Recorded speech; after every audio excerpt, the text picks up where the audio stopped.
అంబేద్కర్ ఓటకి ఇచ్చిన తర్వాత మన కాళ్ళ మీద మనం నిలబడదామని కాంగ్రెస్ బీజేపీలను కాదని ఆయన పార్టీ పెట్టిండు. షెడ్యూల్డ్ కాస్ట్ ఫెడరేషన్ అనే పార్టీ పెట్టిండు, మనమే ఓడగొట్టినాం. లేబర్ పార్టీ అని పెట్టిండు, మనమే ఓడగొట్టినాం అంబేద్కర్ని. రిపబ్లికన్ పార్టీ అని పెట్టిండు, మనమే ఓడగొట్టినాం. అంబేద్కర్ ఏంటంటే కాంగ్రెస్ 4 రోజులు ఉన్నాడు, కానీ ఈ పార్టీలు మనల్ని బతకలేదు. అయితే వాళ్ళకి చెంచాలుగా పనిచేయాలి, కానీ అంబేద్కర్ అసలుతోనే బతకనియలే. అయిననే బయటకు వచ్చి పార్టీ పెట్టిండు మన కాళ్ళ మీద మనం నిలబడాలని. కానీ మన దౌర్భాగ్యము, ఎవరైతే మనకు హక్కులు ఇచ్చిండో ఓటుతోటే మనకు అన్ని హక్కులు వచ్చినాయి, అయిననే మనం ఓడగొట్టినాం. ఇప్పుడైతే అంబేద్కర్ మన మధ్య లేడు, ఆయనకు మనకు తిరిగి ఏమి ఇయ్యం. కనీసం ఆయన ఆశయాలతో నడిచే పార్టీ దేశంలో లేవు. ఉంటే మంచిదే, ఇంకో 4 ఉంటే మంచిదే, కానీ ఒక్కటే ఉన్నది దేశం మొత్తంలో. బహుజన్ సమాజ్ పార్టీ ఒక్కటే ఉన్నది. అంబేద్కర్ని ఓడగొట్టుకున్నాం, కనీసం అంబేద్కర్ పార్టీ కన్నా ఓటేసుకున్నాం.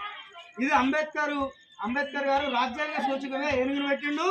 ఆయన పార్టీ రిపబ్లికన్ పార్టీ ఆఫ్ ఇండియాకు ఏనుగు గుర్తు తెచ్చిండు, కానీ రిపబ్లికన్ పార్టీ ఆఫ్ ఇండియాను కాంగ్రెస్కు అమ్మిరు నిలువెళ్ళ. అమ్మితే కాంశీరామ్ గారు అంబేద్కర్ వచ్చిపోయినాక 20 ఏళ్ళ తర్వాత ఈ పార్టీ పెట్టిండు. ఇంటికి పోకుండా ఇంటికి రానని చెప్పి అమ్మకు వాళ్ళ తల్లికి లేఖ రాసిండు.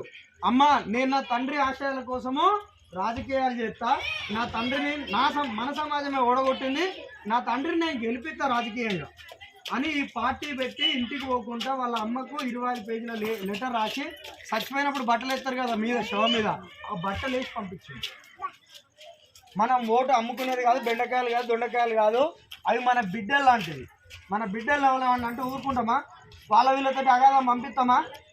ఓటు కూడా అంతే విలువైంది, ఓటు కూడా అంతే గొప్పది. మనకు పైసలు ఇచ్చేటోడు ఖచ్చితంగా దానికి రేపు పొద్దుగాల మిత్తి వసూలు చేసేటోడే. అంబేద్కర్ గెలుస్తాడు, పైసలు లేకుండా మందు వంచకుండా గెలవరని అపోహ వద్దు. బెక్కంటూళ్ళే ఓటర్లకు ఓట్లు వేసిర్రు, ఇది పిల్లగాడు గెలిచిండు.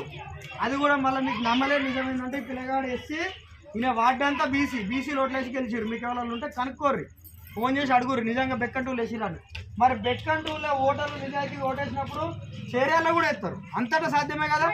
బెక్కంటోళ్ళు ఓటర్లుగా గెలిచిర్రు, మన ఓటు మనం నిజాయితీగా వేసుకున్నప్పుడే, అంబేద్కర్కి వేసుకున్నప్పుడే మనం గెలిచినట్టు, మన ఓటు గెలిచినట్టు. బెక్కంటూ ఓటర్లు గెలిచిర్రు, చేర్యాల ఓటర్లు కూడా గెలవాలి. 12 వార్డులలో మన 11వ వార్డులో మాత్రమే అంబేద్కర్ పార్టీ పోటీ చేస్తుంది, ఇంకెక్కడ ఏది లేదు. సరే మిగతా చోట్ల వాళ్ళే గెలుస్తారు, కానీ మన ఒక్క వార్డులో గెలిస్తే చేర్యాలనే కదా దొరుకుతుంది.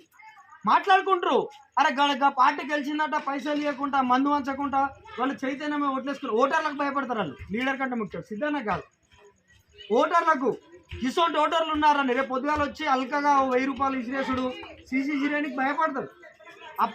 అప్పుడు మాత్రం సమస్యల గురించి మాట్లాడతారు. వీళ్ళు పైసలకు అమ్ముడు వర్రా బాబు, పైసలు చెప్పి తినరు, 1000 రూపాయల కట్ట కాదు, కోట్ల సీస కాదు. వీళ్ళ దగ్గరికి పోవాలంటే పూర్తి ఎజెండాతో పోవాలి, పనితోటి పోవాలని. నెక్స్ట్ పని చేసినాకనే తర్వాత ఓట్లాడడానికి వస్తారు. ఇంకో 2 నెలల అసెంబ్లీ ఉంటాయి, ఇంకో 3 నెలల లోక్సభ ఉంటాయి, ఇంకా తర్వాత ఇంకో 3 నెలల జెడ్పీటీసీ ఉంటాయి. అప్పుడు రావాలంటే భయపడాలి, ఓటర్లకు భయపడాలి, పార్టీలకు లీడర్లకు కాదు, ఓటర్లకు భయపడాలి. ఓటర్లకు భయపడాలంటే మన ఓటును మనం నిజాయితీగా వేయాలి. ఆ పార్టీలు అయితే నిజాయితీగా లేవు. ఒకవేళ వాళ్ళు నిజాయితీగా ఉంటే వేయరు, మేము కాదనం, బీఎస్పీకే ఇవ్వమని మేము అనట్లేదు. వాళ్ళు వచ్చి ఓటు హక్కు గురించి చెప్పి, రాజ్యాంగం గురించి చెప్పి, బాబాసాహెబ్ అంబేద్కర్ మన కోటకి ఇచ్చిన బాబాసాహెబ్ అంబేద్కర్ గురించి చెప్పి నిజాయితీగా మీ దగ్గరకు వస్తే వాళ్ళకి లేదు. వాళ్ళు నిజాయితీగా లేరంటే మేమైతే నిజాయితీగా ఉన్నాం. మేము రొమ్ము గురించి చెప్తున్నాం, మేము నిజాయితీగానే ఉన్నాం, అంబేద్కర్ ఆశయాలలో ఉన్నాం.